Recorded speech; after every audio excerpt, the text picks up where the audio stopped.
So an MP falls under that top highest authority in the Western system as a legislator. Such a role cannot exist under a Sharia system for Muslims as a human being. A human being can never be a legislator because that is sharing partnership in their role with Allah. Allah says in another verse, أَمْ لَهُمْ شُرَكَاء شَرَعُوا لَهُم مِّنَ الدِّينِ مَا لَمْ يَأْذَنْ بِهِ اللَّهُ. Do they have partners with Allah that legislate for them in the way of life without permission from Allah? So, the idea of having human legislators is basically polytheism. Is setting up a God beside Allah as a rival.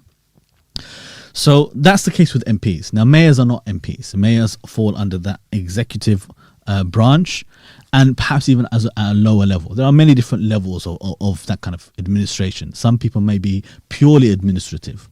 Some people might have a bit of authority. Some people might have a lot of authority. So a mayor of New York, for example, might have a little bit more of authority and might have some bigger roles. A local councillor in the UK, like we have local councils. There are many different types of councillors. Some of them have very little to do. So some of them might do nothing but take complaints from the community and hear the complaint and write back a response to the complaint. Maybe pass it on to the right person. That could be the entire job role. There's nothing kufr in that as such. Somebody could be a councillor and all they do is they go around the streets finding out, okay, well, is the rubbish being picked up? Let's make sure the rubbish is organising rubbish collections.